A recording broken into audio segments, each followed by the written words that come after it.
Hello and welcome back to Robots Don't Age. And today I have with me Trevor. How you doing, Trevor? I'm doing pretty well. And Trevor, for those of you who may not be familiar with him, is actually a streamer who goes by, and I'm gonna try to not mess this up. Alianbow. Perfect. Cool. So, what have you been reading and watching lately, and all that good stuff? Uh, I've actually been, I rewatched Doctor Who recently because HBO Max came out.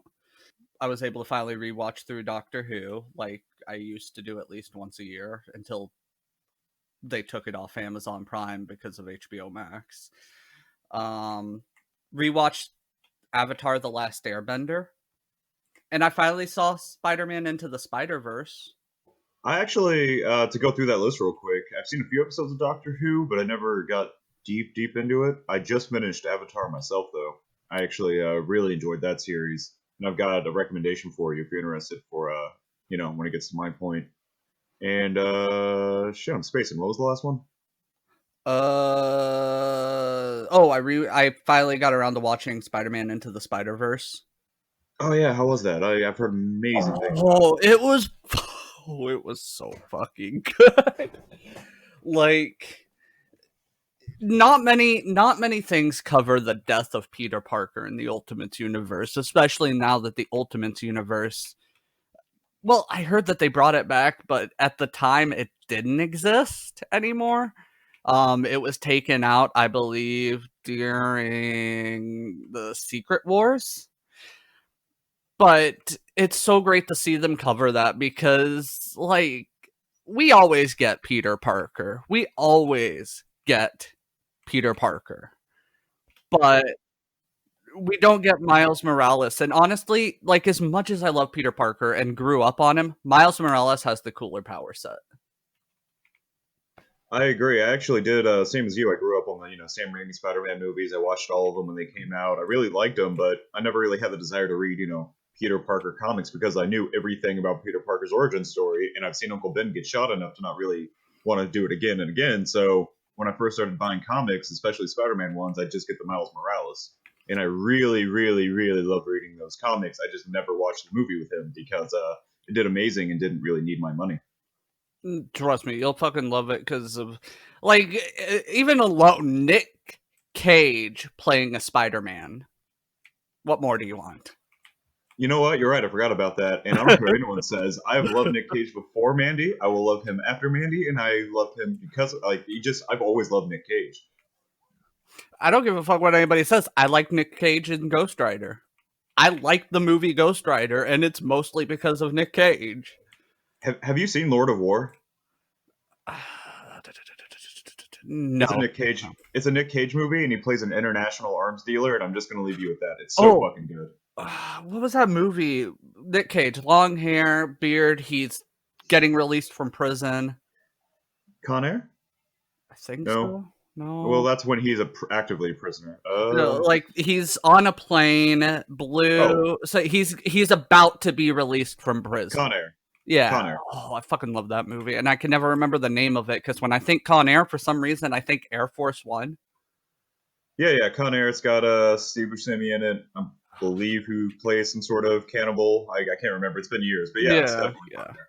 I That's a big one. fucking that's another actor I really fucking like, and he's underappreciated. Fucking Steve Buscemi. Mr. Pink.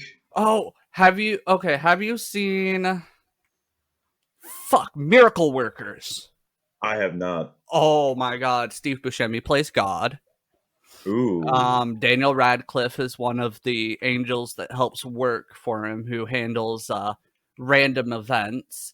And there's a few other actors in there, but oh my god, it's a short. It's akin. Do you remember how The Stand was originally formatted? I know we didn't really grow up with it, but You how mean the fact it was a the? miniseries. Oh, I didn't watch the miniseries, but I'm familiar with the idea behind it. Yeah. Yeah, well, it's essentially what they did with The Stand. They just made a miniseries. Actually, it originally was only supposed to be one season, but it was so good everybody wanted it to come back, and now it's back for a second season, which I have not watched yet. And what's it called? Miracle Workers. I'm definitely gonna have to check that out sometime tonight, Basically, probably. it's basically just a god. Steve Buscemi plays a god who just gives up and he's like, fuck it, let's destroy the earth. And everybody's because they don't want to lose their jobs, because in heaven their job is helping maintain earth. They don't want to lose their jobs and have to go to another system and work with God's brothers and sisters. Oh, of So course. it all revolves around trying to get God to not destroy the earth. I mean, it's just good job security. That's all it is. Exactly.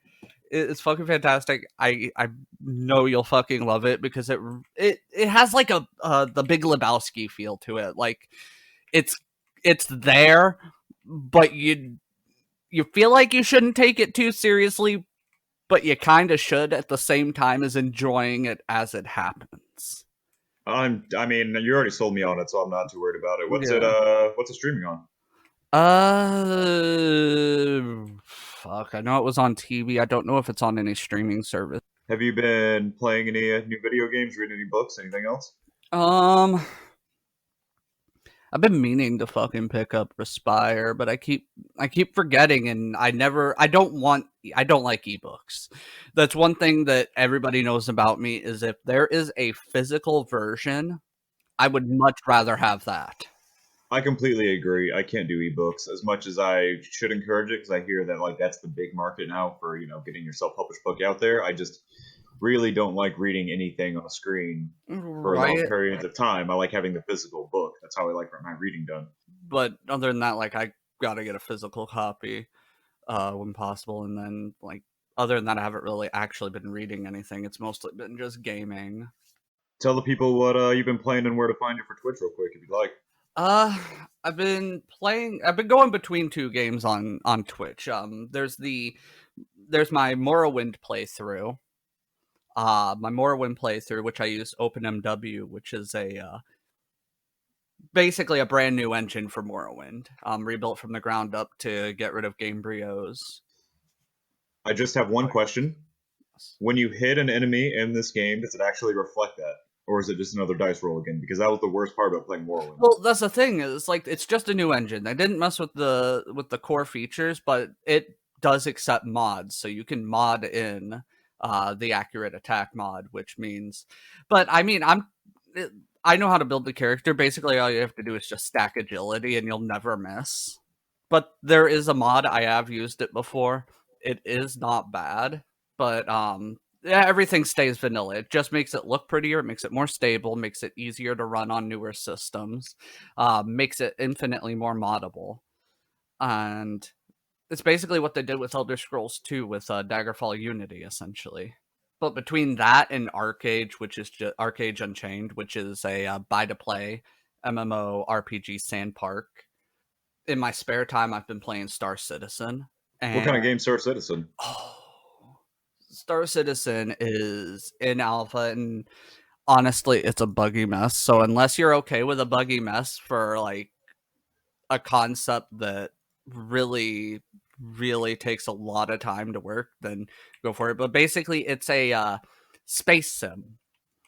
You make a character. It takes place after a war, which is going to happen in the single player prequel game, Squadron 42. Ooh. But essentially, and there's going to be really cool things you can do. Like if you beat Squadron 42, you can choose a military background to create your character in Star Citizen. Choose various backgrounds, but they haven't released that yet. But essentially, you create a pilot, and right now it's still in the early alpha. So right now they're getting like the systems up and to make it so that you can have millions of people flying around space, going from planet to planet without crashing.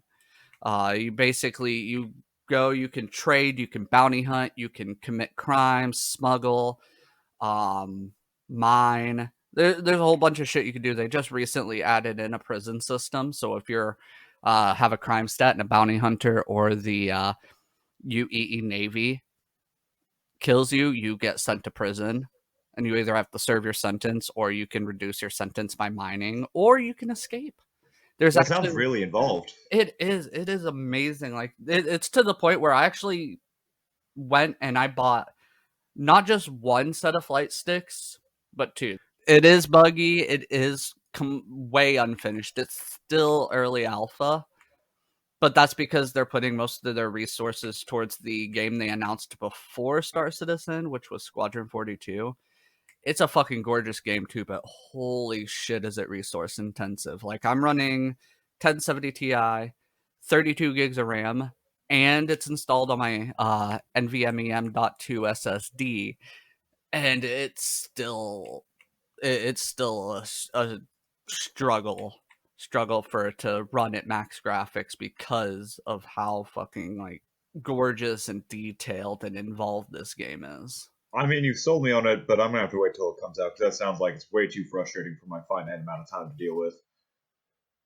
It's not so much frustrating as it is like if you don't have a computer that at least meets the recommended requirements, you're not going to have a good time. I might check it out. I mean, if you're wrapped up, I can actually segue over to my thing. Yeah, go ahead. I want to preface this. Before I tell everyone what I've been playing, I should let them know that I've recorded all of these episodes within the span of a month. So if it seems like it's taking a long time for me to beat games like The Last of Us 2, it's because I've had no free time and I've just been working or picking it up and playing an hour here and there. But with that being said, I just bought, because of the Steam Summer Sale, like pretty much all of the earlier Fallout games. I've been playing a little bit of The Last of Us 2 still. Other than that, just Mountain Blade 2 Bannerlord, which is an obsessive game for me. I don't know if you're familiar with that one. You used to talk about Warband all the time. Yeah, I put 95 hours, I believe, into this one, and then Warband itself, I put hundreds of hours into just playing that game. I've been watching, let's see, Black Books, which is a British comedy starring dude. I can't think of his name right now, but do you know that guy from Shaun of the Dead who plays Which the one? Dick he's Frost or not Nick Frost or Simon Pegg. He's the guy that's just a real asshole the entire time. He's a great actor. the one with the glasses that was just Yep, Dick? Oh yep. shit, I can't fucking remember his name, but I think he was in an. You know, now that I think about it, I think he was in an episode of Doctor Who too. They all kind of just get around. I mean, Nick Frost played Santa Claus in a Christmas special for Doctor Who 2 years back. Fucking Jeez. Simon Pegg was in like a 1997 episode of Doctor Who as a I villain. love those guys. I love those guys. Oh Have you yeah, seen Run Fat? He's also in Run Fat Boy Run. If you haven't seen that, he plays I Simon Pegg's best friend. yeah no, I haven't seen Run to Fat Boy Run. The extent of my knowledge of Nick Frost Simon Pegg like duo movies is Paul, Hot Fuzz, Shaun of the Dead. Oh crap, there was another one. Paul, Hot Fuzz, Shaun of the Dead. The End of the World or At World's End. Yeah, at World's End, where they gotta get to the fucking pub, or That is such a great that Shaun, movie. yeah. Oh, I love Simon I Pegg. think that's fucking it to the extent of my knowledge of like their buddy movies I that they. mean, Nick Frost isn't in this one, but Run Fat Boy Run. This actor's also in that. He's the star of Black Books. He plays Bernard Black, who runs a bookstore. It's just Mhm. really good British comedy. I know a lot of people are put off by it, but I think it's hilarious. I fucking love British comedy. There was a show. It was Sir Ian McKellen and his husband, and it was just them basically playing grumpy versions of themselves. You know, fucking elderly actors, playing grumpy versions of themselves, and even making little references to their past career. Like Ian McKellen's husband was one of the big villains, the Master on Doctor Who. Ian McKellen himself was the voice of the Great Intelligence at one point. Like they make all sorts of references to all that shit, and they're just funny. And nothing is funnier than watching Ian McKellen call somebody a fucking asshole. Literally, those words, fucking asshole, on British TV. British TV, I don't care what people say, is hilarious, and I can really appreciate how they stick to like the limited series for the most part too. They don't do what we do and create like 10 seasons for a show. They're like, well, we meant to do 5, but they kept throwing money at us. Yeah, no, I completely get it. Like the only thing they've done with that kind of like expanse was Doctor Who. And for Doctor Who, it completely works. Yeah, because it's not the same actor the entire time. It's a different actor, different personalities. You're getting different things with Yeah, that it new fits the story. actor. It's Yeah. essentially an anthology, I guess. I mean, I've never really thought about it too heavily, but Well, yes well, I and no. guess kind of. It originally started as an educational program. Huh. Yeah, Uh, like way back in the day, it started as an educational program, but I think after they filmed the first pilot or the first serial, which took place in the era of like the Aztecs and the cavemen and shit, not the same time. I can't remember if it was cavemen or if they were Aztecs, but it was history Earth, primitive tribe. They're like, I think this would do better as like a science fiction, and they end up going to the planet Skaro and seeing the Daleks in the second serial after that. It's just like they start it with the concept educational show, and then they're like, nah, this old man seems like he comes off as a know-it-all asshole. Let's turn it into science fiction. I mean, I've never actually seen the first seasons. I think I only dipped in for 10, season 10, whichever one was available at the time when I tried to watch it. I mean, it was good. I just, not my type of sci-fi, but I didn't know it started out as an educational show. That's fascinating. You Yeah. are just a wealth of knowledge, man. Because I'm not familiar with Doctor Who, but definitely interested in it. I might have to check out a few more episodes, especially if people want to talk about anything in Doctor Who. I'll have Yeah. to at least check out those episodes. Might I suggest if that particularly isn't, there are some particularly more on the comedic size regenerations, which is just what each actor is because plot contrivance. Um, Yeah, but Tenet, he's a bit on the dark, broody, but comedic side. Matt, Matt Smith. You'll know him from the really terrible Terminator movie. Not 3, but the one worse than that, Genesis. Other than that, I've been rewatching a lot of Whitest Kids You Know skits, which is Oh where I've gotten god. a lot of my comedic flavor from. Anytime I'm thinking sketch comedy, it's always Whitest Kids You Know. You know, somebody if anybody asks me why I'm so fucked up in my humor, I point them towards the Grapus skit. I don't know if you noticed, but the actual logo for the podcast is designed after their sex robot, which is one of my all-time favorite skits. Oh, I knew the fucking thing looked. I literally, like, when I was going to the designer, I sent them a picture. I'm like, yeah, I want an old clunky robot design exactly like this. And they sent me that just with the, like, celebratory hands up and everything. See, my two favorite skits are, one is the Grapist, because I like it's what made me realize, like, holy shit, you say like certain words sound really fucking bad if people don't hear them right. And then there was I can't remember, was it a puberty one or was it just the sex ed? It was the sex ed commercial or whatever one. I don't remember that one on the top of my head. We grew up in the era of skit comedy, like all that, the Amanda Show, that sort of shit. Mad Saturday Night TV. Live had seen, yeah, Mad TV. Saturday Night Live has seen a huge resurgence, because there was that period of time where SNL was just not good. And, I don't want to brag or anything, but for those who may not be familiar, I actually do, I've recorded several skits myself with CJ. You can find those at redlinsproductions.com. That's redlinsproductions.com. Anyways, heavily influenced by the type of humor of Whitest Kids You Know, if you can't tell, because as Trevor here mentioned, it gets really, really dark. My Super particular fucking dark. favorite is the prank war, and I actually wanted to ask you something about that. Did you guys actually pull the pranks on each other, or was it all scripted? Because I figured you would have went and actually started with real pranks, like nobody knew what was happening. You just had a camera set up, you were waiting for it, and then started. And then once you got into like the more extreme shit, then you started scripting it. Oh no, it was all scripted, but I'm flattered you you believed it enough to buy into it. That's flattering. Well, it after a while it becomes quite obvious it's scripted, but I mean, you get to the extreme shit then. Right, right. But No, the like, whole joke was like we wanted to make fun of those people that are constantly online and being like really loud and yelling at the camera and doing stupid shit to the roommates for attention. It's like, all right, how big of a piece of shit do you have to live with to have this person be your roommate?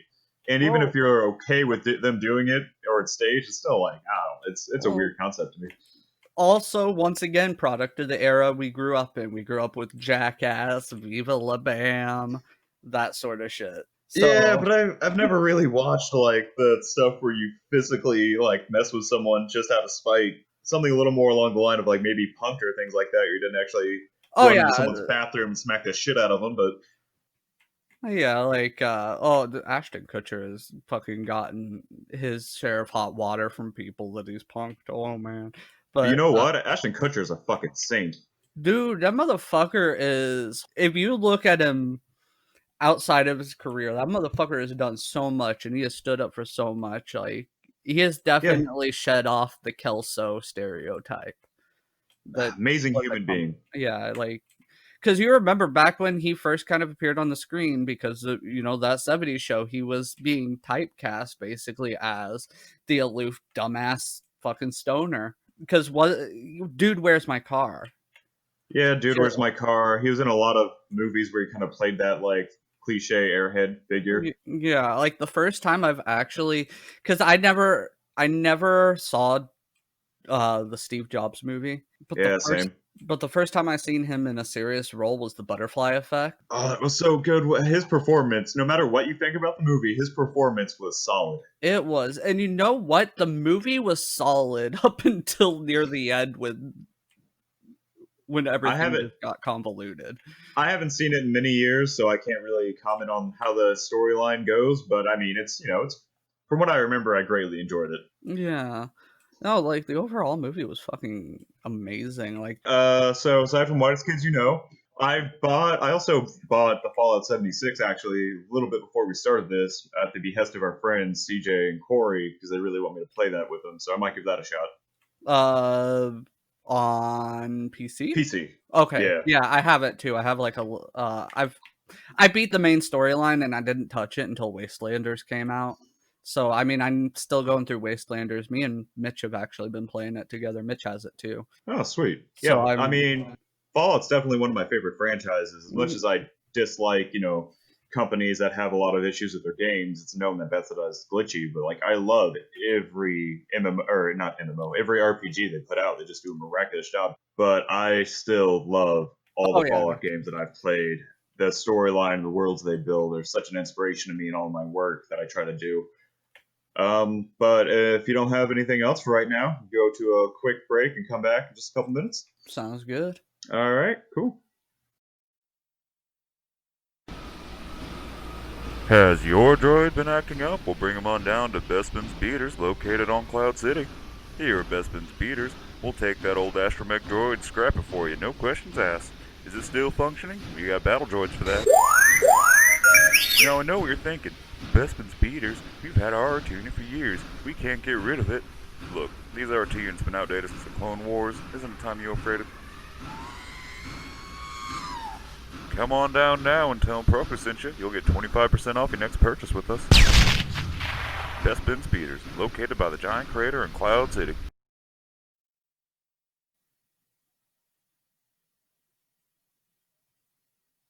And we're back.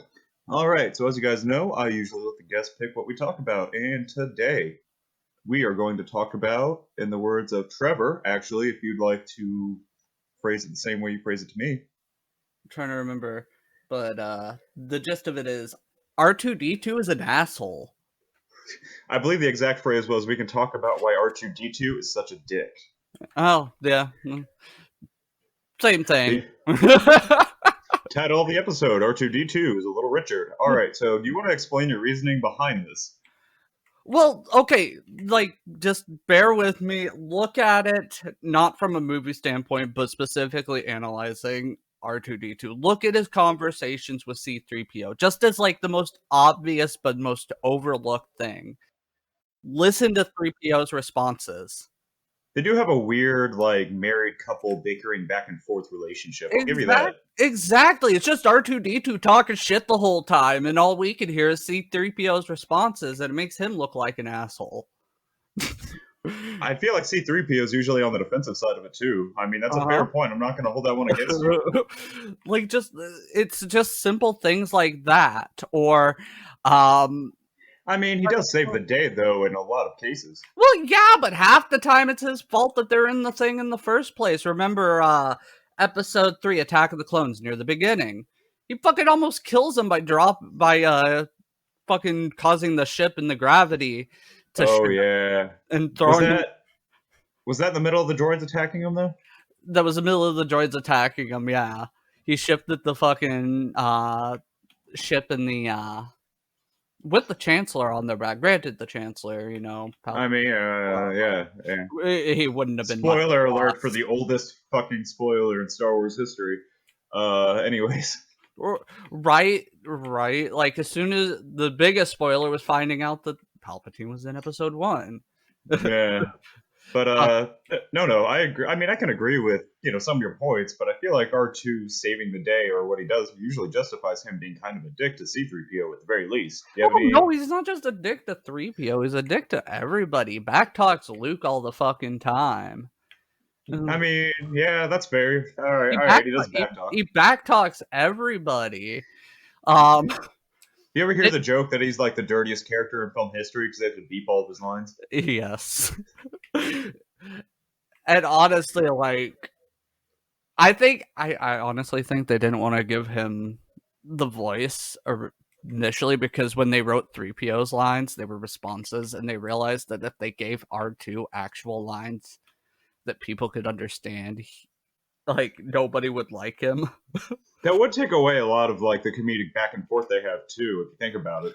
It would. It would just be two droids arguing in the desert for like a good chunk of the first movie. You're like, all right, that's cool and all, but isn't there other stuff we could be doing right now? R2 was willing to leave 3PO and just fucking go off on his own and not give a shit what happened to him. Okay, but to be fair, R2 had a mission given to them by their master, which was to go find Kenobi. And even though C-3PO was not privy to that, that was not R2's fault. R2 was just doing what he was told to do. Oh, you know what? That also makes him sound a little bit like a Nazi, but... Yeah. All right, that's This was a mission for good, though, as we all know if you've seen the Star Wars movies. Well, it was for a good cause. Well, the rebels did kill a whole bunch of innocent people that were pretty much forced to be there, as well as any prisoners. I mean, are you talking about the clerk's argument? The clerk's argument. And it goes back to the fact they were aware of what they were doing. They knew who they were working for. Yeah, but what about the prisoners and the people actually enslaved? How many prisoners do you think they actually kept on the Death Star? Like, just as a number. Well, the Death Star is about the size of a fucking small moon. But it is mostly a weapon, you've got to think, too. Like, a lot of that's got to be maintenance, crew members, people working it, the actual mechanics. That's the thing, like, military platforms, best place to have a fucking prison. And it's, from what I saw and what I see in video games, the prison level is huge. It's its own entire area. That's also relative to, like, if it's the size of a moon, having something that's 2 or 3 floors isn't, insignificant. That is true, but I mean... And as much as that is, like, human lives, you've also got to think, that thing's destroying planets. There's not really a safer way to go about doing that. You can't just go in, break all the people out, sneak them out, and then, blow it up after the fact.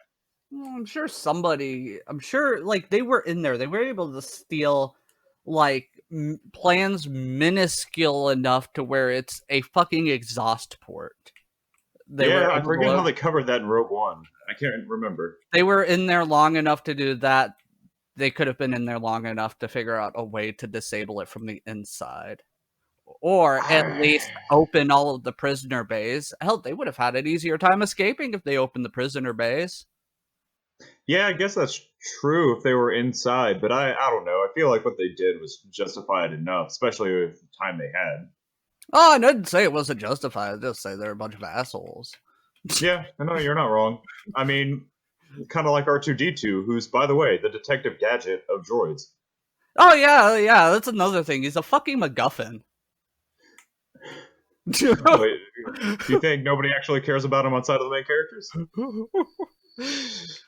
Oh, I'm sure people do, but he's a fucking MacGuffin. There's no denying it. Like, it's a little convenient how he has like everything he needs all the time, all these little tools. Shows up at just the right time, like straight up. Once again, going back to episode 3, when Obi-Wan and Anakin get caught by the fucking force field. They get caught inside of it, and fucking just runs out. The only time that he's not a fucking MacGuffin, by the way, but it's still my favorite part. And pretty much normally this would turn out R2 showing up just in time to turn off the force field and the Jedi escape. only time that he has it, but I cannot go without mentioning this because my favorite fucking thing, because it actually surprised me. But he comes running in, but he's being chased, so he doesn't actually get to rescue them. You just see him getting chased, get shocked, fall over. Done. I mean, look, he can't be a hero all the time. He needs to take breaks, Trevor. He works hard. He does a lot. He's keeping the secret of the whole, like, Jedi Padme affair, all right, to himself. He's doing a lot for that family. You lay off our droid. My main problem with him is the fact that he's an outdated unit by, like, the third movie, and he's still around by the ninth. That's another fucking thing. Has all the shit that a new droid has already. Like, new shit that didn't exist in the Old Republic somehow fucking exist in his system already? This R2 astromech droid who just keeps, like, getting upgrades, and even though he doesn't have his memory wiped, he doesn't have... Well, I guess he... Actually, you know what? That could explain it. If droids in the Star Wars universe don't get their memory wiped, they do have personality quirks, don't they? Yeah. Yeah, they do.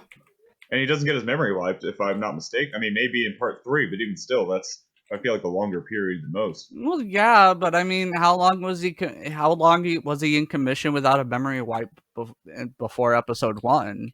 That's the thing, like, because he was an asshole from the start. As far as we know, he was just in Queen Queen Armadillo's service, and for an extended period of time. I mean, but he was a newish unit, actually, if I'm not mistaken. Yeah, well, he was. Yeah, he was a new. So once again, it doesn't explain the personality quote. Right. He's basically just an astromech droid that happened to get lucky and not get shot. And he just kept. I mean, maybe it's just like prolonged stress from barely surviving all of these encounters all the time.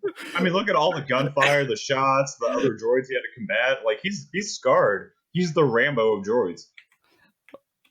Oh man. He is like a fucking a droid with fucking post-traumatic stress. I mean, think about it though. It would make sense, especially if he doesn't have his memory wiped, because he goes through like so many events and encounters. Yeah, but it's like they don't have emotions. Don't they? Look at C-3PO. He whines and complains and gets yelled at more than anyone. Yeah, I don't. It might just be like a program thing, but. Yeah, I mean, I guess. And you just gotta wonder how far they try to develop that in the Star Wars universe, if they wanted them to feel and have that level of artificial intelligence, because it does seem possible with like C-3PO. Look at IG-88, like the IG-88, not just the ones that are employed, not the units themselves, but IG-88 himself, like the one from the movies, the one that everybody grew to know, the one that ended up trying to hunt down Kyle Katarn. Oh, okay, yeah, IG-88. I had to look up to be sure which one. The IG-88 had his own like everything. He was a killer, but the one thing he didn't have was an emotion, which was why he was such a good bounty hunter. It could have just been like that program, that manufacturement, though. I mean, it could just be very droid to droid. It could, but why would you give them artificial intelligence and the ability to feel? Make them better helpers around the house, maybe more empathetic for like chores and things. I don't know. I'm just throwing it out there. I don't know the Star Wars lore that heavily, I suppose. I mean, I feel like, though, it might help. Then again, they also have fucking lightsabers and shit. So, like, if there was like a Skynet situation, I guess they'd be perfectly fine. No, that was my thought. Like, why? Because then you could potentially have Skynet. Because was it the whole like reason Skynet went absolutely batshit is because it was an artificial intelligence and it realized that humans were like a problem in killing everything and wanted to wipe them. Yeah, like that sci-fi trope where they're like, oh, of course we're going to learn and grow. What's that? Humans are destroying everything? Well, we have to destroy humans to preserve Earth. And that's kind of the whole, spiel that most killer robots go on. Yeah, like, seriously, you could take the fucking Matrix, and you could take the Terminator series, and you could make them part of the same fucking continuity, because for all we know, the machines in the Matrix how fucking cool would that be? Skynet. Like, I just came up with that shit because, like, right on the spot, because it's so, like, the trope is so overdone and similar. I just chose 2 random fucking movies that had that sort of premise in it. Just imagine you have like the secondary characters from the Matrix, not Neo for obvious reasons, but the other ones getting chased down by like T-800s and T-1000s in the Matrix world. Exactly. Like, dude, oh man, I'd actually watch that. Are they the same? Are they owned by the same company? Because you could go sell this right now, and I can just cut it from the podcast.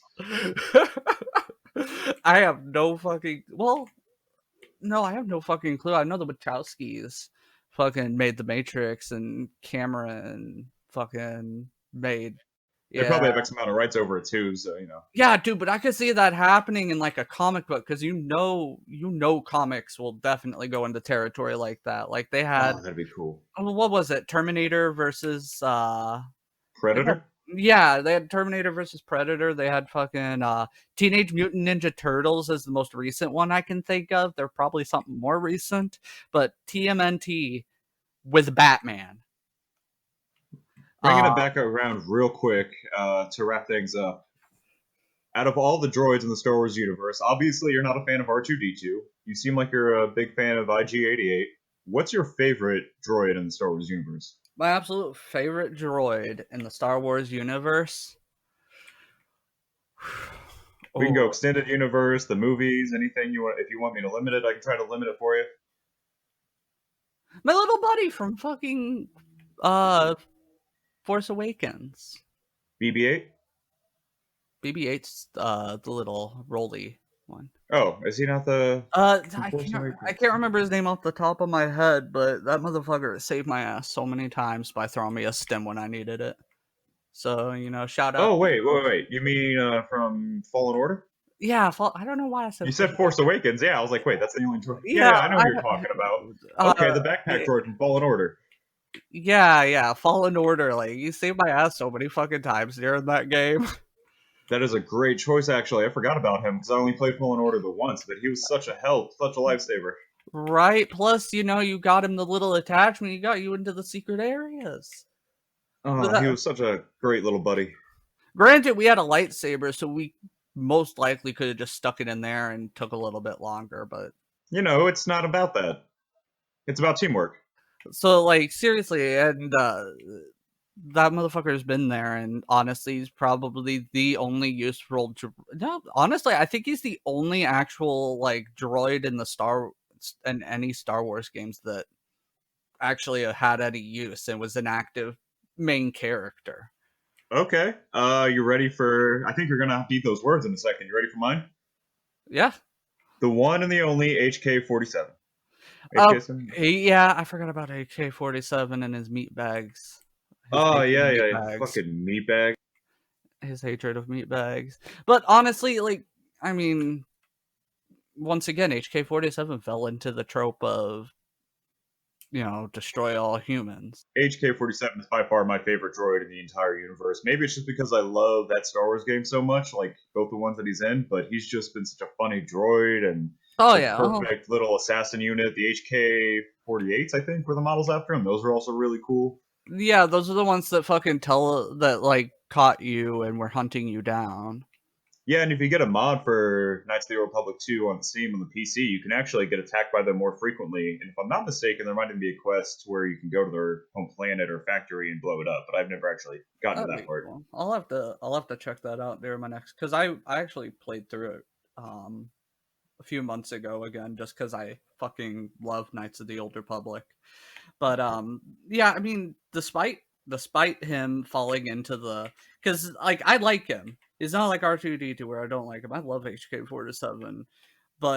And despite him falling into the trope, the reason I love him is because I knew that if he removed that restriction, AK-47 would just shoot you in the head in a heartbeat.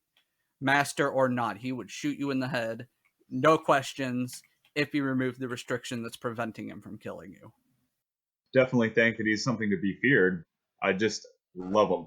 That's why I like him. Not because I know that, at his heart, if you remove that restriction, he'd fucking do it. And he tells you it the whole fucking time. He tells you that if he could do favorite it, running gag in the first game, I believe it was, where like he's talking to Revan. He's like, "Yeah, I got to call Malik meatbag because Revan knew how much he hated it, and it made him laugh.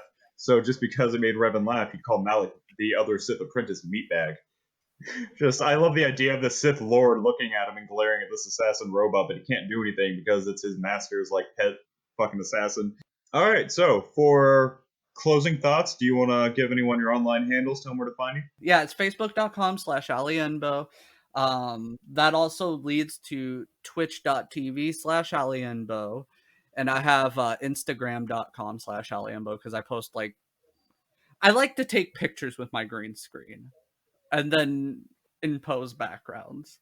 Don't judge, but I do have an Instagram and I really like the Instagram, and that's also tied to all the streaming stuff because that's where my main go live post goes, and then it kind of trickles to Facebook and Twitter, twitter.com/ basically anything. And I will be sure to Alianbow. share that on social media along with the episode around the same time as well, so everybody could find that. And of course, you can follow the podcast on Twitter at Robots Don't Age, as well as myself personally at Cody Has Coffee. And don't forget to go to redlensproductions.com to check out all of our stuff. And be sure to let us know if you think R2D2 is a little bit of a dick. Thanks for listening, guys.